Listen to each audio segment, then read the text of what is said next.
This is Mad Magazine, the board game. It was originally released in 1979 by Parker Brothers, and at one time it was so popular it outsold Monopoly. Today we're going to compare an original 1979 release against the later 1988 release.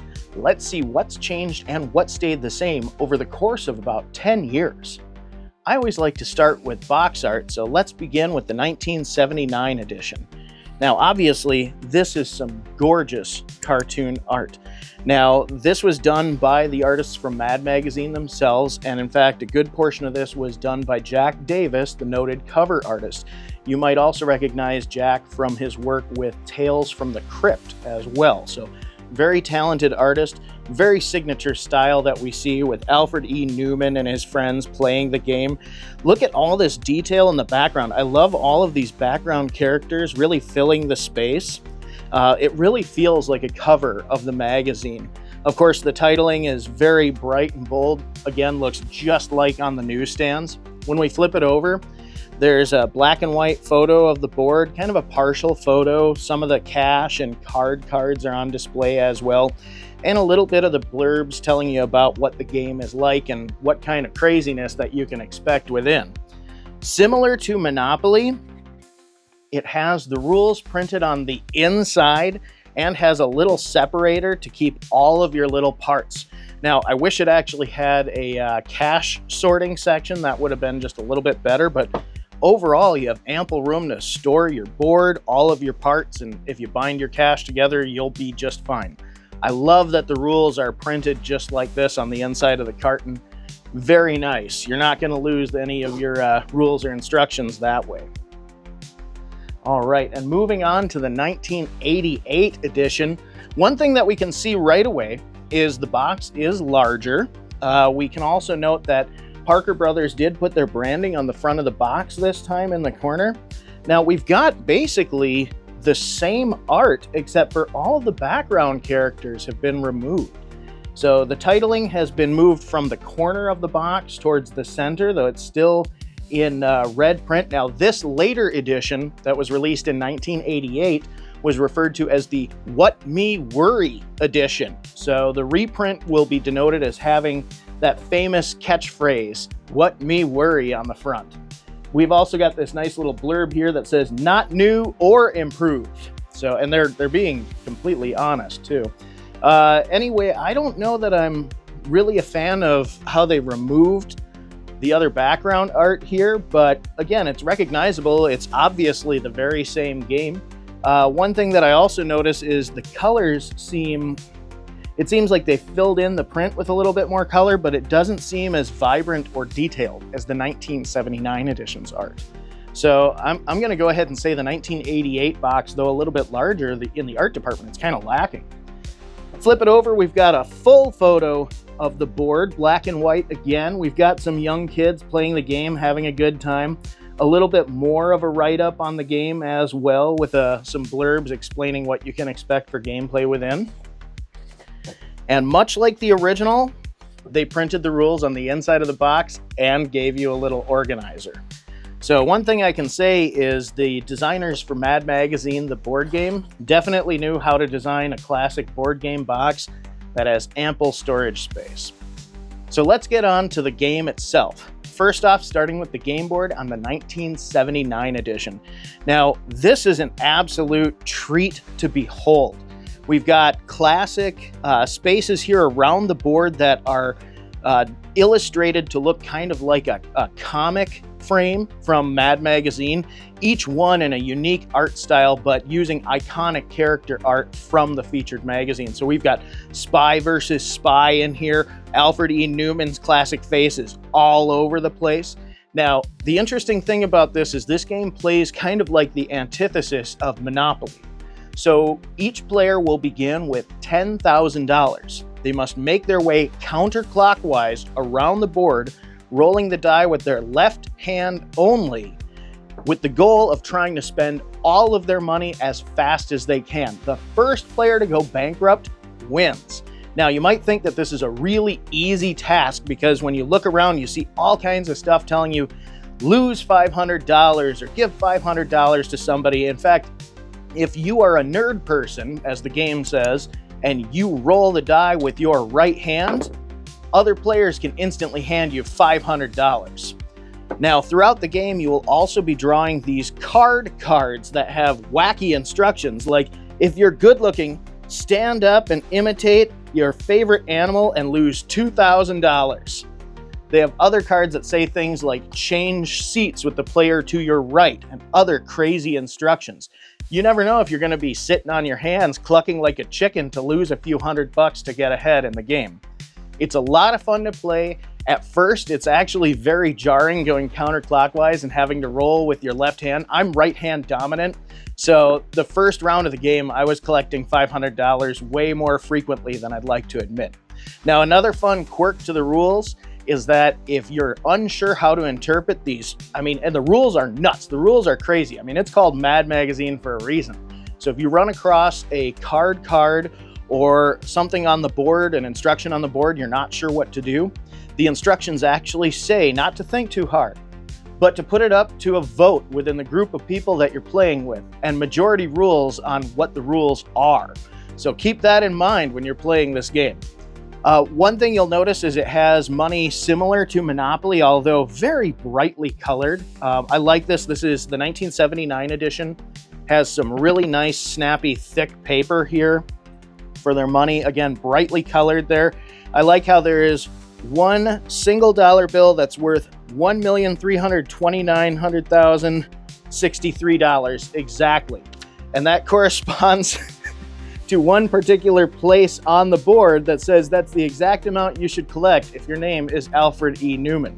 So keep in mind, if you're playing with Alfred E. Neuman, you have a pretty good shot of winning the game, hands down.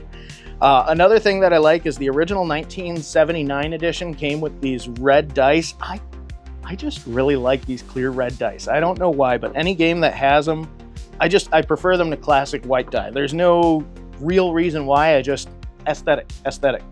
You have classic pawns here in red, yellow, green, and blue. So up to 4 players, making your way around the board, spending cash as fast as you can. The art is gorgeous. The board seems simple at first glance, but I gotta say, when you look at the detail in each frame on each space, it's really awesome. It takes me right back to reading the magazine. So, great on the artists for making a really attractive game board. Now let's move on to the 1988 edition.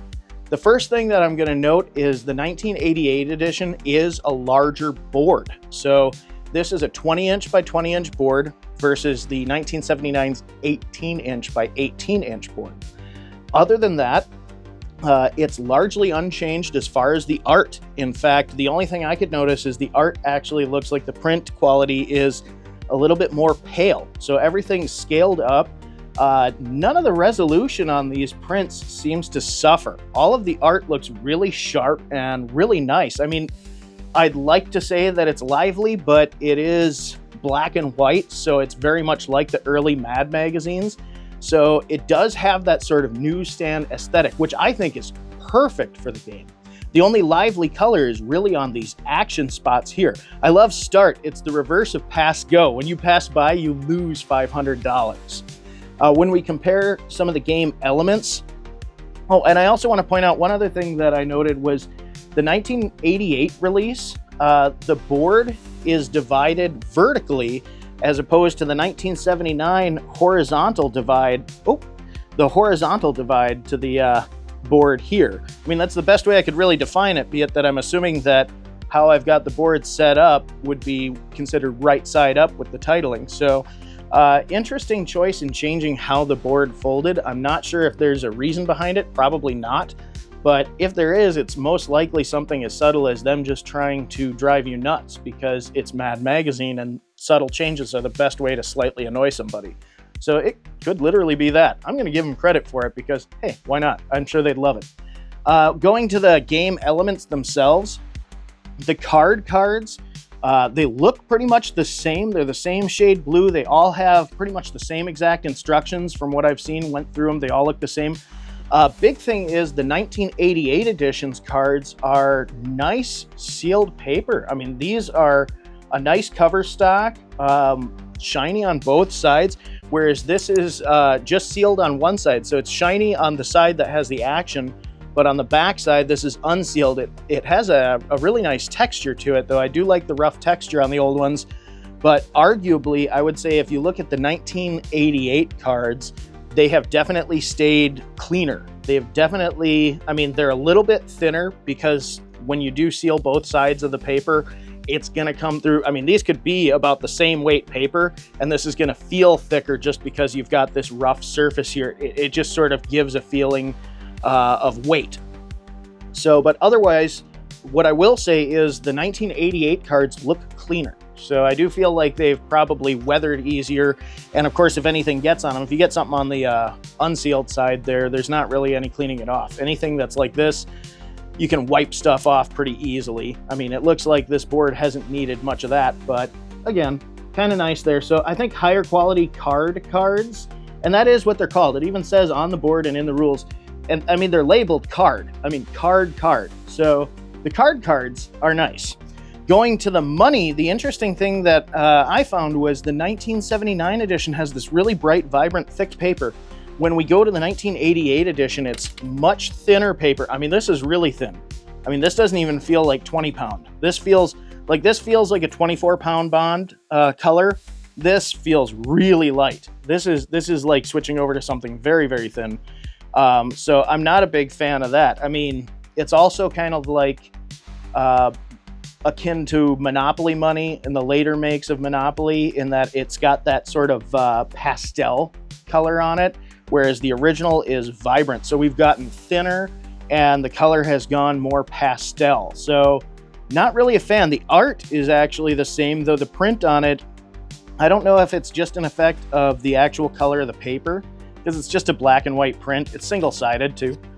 So very simple money. But I feel like the art on the 1988 edition, the print looks more like gray as opposed to this nice deep black that's printed on here. So it really just looks a bit more faded by comparison.